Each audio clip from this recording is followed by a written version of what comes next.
तभी ध्रुव आगे आया था और कहने लगा था, यह क्या बेशर्मी वाली बातें भाभी से कर रहा है। ये हक सिर्फ और सिर्फ भाई का है और ये हम भाइयों से नहीं छीन सकते हैं, समझा तू? और पगले, थोड़ा सा सोच समझ ले, वह भाभी है हमारी। भाभी, तू इस तरह से भाभी के बारे में इस तरह की बकवास नहीं कर सकता है।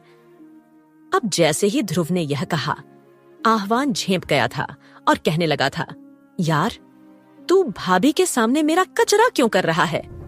उन्हें क्या लगेगा कि उनका देवर एक नंबर का लड़कीबाज है, छिछोरा है? तुझे मेरे बारे में ऐसी बातें नहीं करनी चाहिए। तभी ध्रुव कहने लगा था, अरे पागल, मैं ऐसी बातें नहीं कर रहा हूँ, बल्कि मैं तुझे समझा रहा हूँ कि तुझे इस तरह की बात नहीं बोलनी चाहिए। घूंघट उठाने का हक सिर्फ और सिर्फ भाई का है। और अभी फिलहाल दादाजी ने हमें क्या कहा है कि हमें भाभी को भाई के कमरे तक पहुंचाना है। अब मेरी प्यारी भाभी, आप एक काम कीजिए, दाईं पैर से इस कलश को गिरा दीजिए और अंदर आ जाइए। अब आस्था ने हल्का सा घूंघट जैसे ही हटाया तो उसे वह कलश दिखाई दे गया था। पहले तो वह सोचती रही कि वह उनकी बात माने या ना माने, लेकिन वह इस तरह से पूरी रात घर के बाहर भी खड़ी नहीं रह सकती थी। इसीलिए जल्दी ही उसने अपने दाएं पैर के अंगूठे से उस कलश को गिरा दिया था, क्योंकि वह भी जल्द से जल्द इस सिचुएशन से निकलना चाहती थी। वैसे भी यह शादी का जोड़ा इतना ज्यादा भारी था कि उसे अब सांस लेने में भी परेशानी होने लगी थी। तो जल्द से जल्द वह खुद को इस शादी के जोड़े से आजाद करवाना चाहती थी। लेकिन यहाँ तो आस्था की मुश्किलें कम होने का नाम ही नहीं ले रही थीं। चारों तरफ सिर्फ और सिर्फ आदमी ही आदमी उसे नजर आ रहे थे। कोई भी उसे औरत दिखाई नहीं दे रही थी। इतना ही नहीं, कोई नौकरानी भी उस वक्त मौजूद नहीं थी। तो रह रहकर उसे अब काफी ज्यादा अजीब और डर भी लगने लगा था। उसे ऐसा लगने लगा था मानो कि वह एक अलग ही तरह की दुनिया में आ गई हो। अब जैसे ही आस्था ने वह कलश गिराया तो चारों के चारों ने तालियां बजा दी थीं।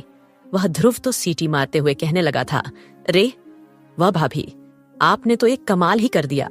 बिल्कुल परफेक्टली आपने गिराया है, ऐसे ही हमने टीवी में भी देखा था। अब जैसे ही ध्रुव ने यह कहा, आस्था के होठों पर ना चाहते हुए भी हल्की सी मुस्कुराहट आ गई थी। और तभी सुमित और आकाश दोनों आगे आए थे और कहने लगे थे, भाभी आप इन दोनों की बकवास छोड़िए, आप आइए, हम आपको भाई के कमरे तक लेकर चलते हैं। अब जैसे ही उन दोनों ने यह कहा, आस्था का दिल जोरों से धड़कने लगा था, क्योंकि अभी तक उसने अरमान को देखा नहीं था और अरमान ने केवल बदले में उसके साथ रूखा सा ही व्यवहार किया था। और अरमान की बातों से यह साफ बात पता चल चुकी थी कि अरमान शादी से खुश नहीं है। तो इसीलिए आस्था उस कमरे में जाना तो नहीं चाहती थी, लेकिन फिलहाल वह इन लोगों को क्या कहती।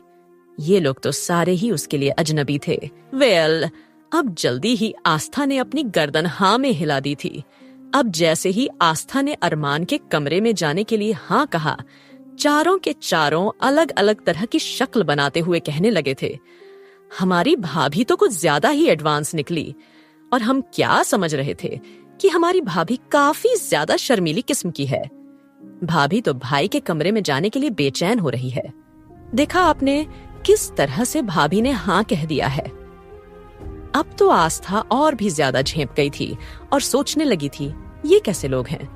अपना आप ही तो ये उसे वहां उस कमरे में जाने के लिए कह रहे हैं और अपने आप उसके बारे में ऐसी बातें कर रहे हैं। तभी आस्था के मुंह से अचानक से निकला था, नहीं नहीं, आप लोग गलत समझ रहे हैं। अब जैसे ही अचानक से आस्था ने उन चारों की बातें सुनने के बाद एकदम से यह कहा कि नहीं नहीं, आप लोग गलत समझ रहे हैं। अब तो वे चारों जोरों से एक दूसरे के हाथ पैर मारकर हंसने लगे थे और कहने लगे थे, अरे भाभी प्लीज प्लीज, आप बुरा मत मानिए, हम तो सिर्फ और सिर्फ आपकी थोड़ी सी टांग खींच रहे थे।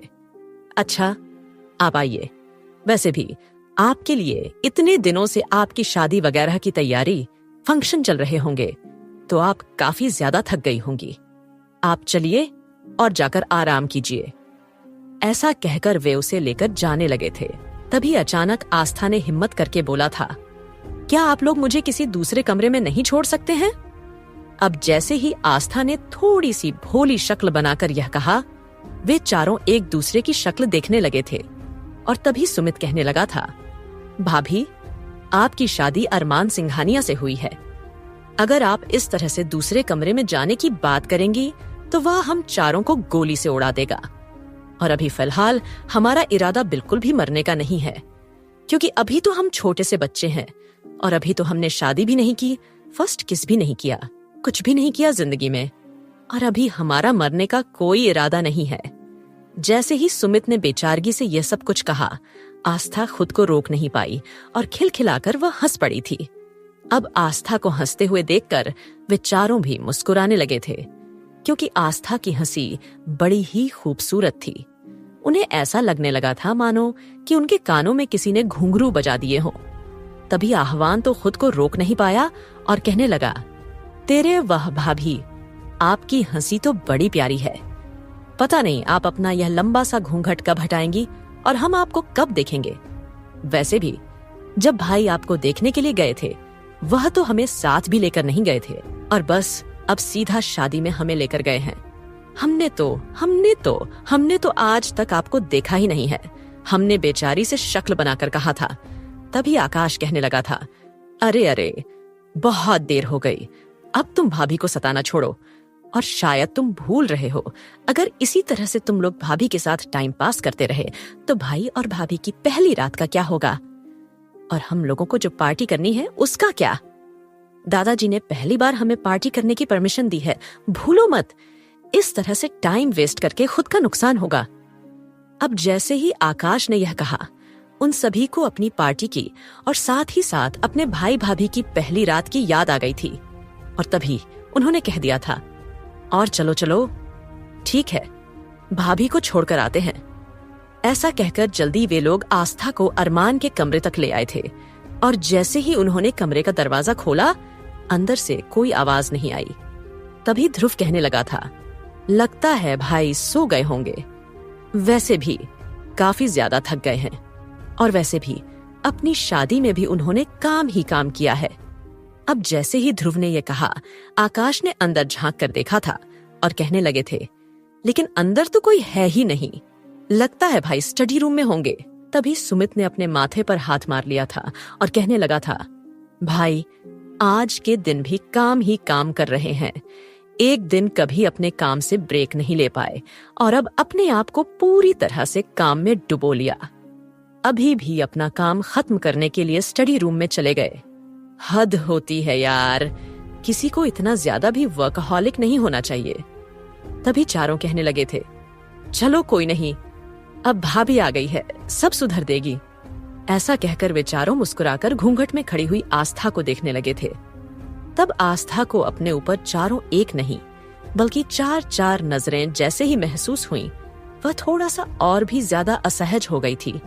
तभी ध्रुव ने आस्था की सिचुएशन समझ ली थी और वह तीनों को डांटते हुए कहने लगा था, अरे यार, अब अपनी फालतू की बकवास बंद करो। अगर भाई स्टडी रूम में ही है तो भाभी को तो कम से कम अंदर कमरे में जाने दो, वह तो आराम कर लेगी। और तभी ध्रुव कहने लगा था, भाभी आपकी जरूरत के सारे कपड़े हमने ऑलरेडी भाई के क्लोजेट में सेट करवा दिए हैं, तो आपको किसी भी चीज की अगर कोई भी परेशानी हो तो आप बेल बजा दीजिएगा, कोई ना कोई उसी वक्त आपकी सेवा में जरूर हाजिर हो जाएगा। ऐसा कहकर ध्रुव, सुमित, आकाश और आह्वान ने आस्था को अरमान के कमरे में छोड़ दिया था। क्या होगी आस्था की जिंदगी सिंघानिया मेंशन में जानने के लिए सुनते रहिए दोस्तों। Obsession of Billionaire Hubby, ONLY, on Pocket FM पर।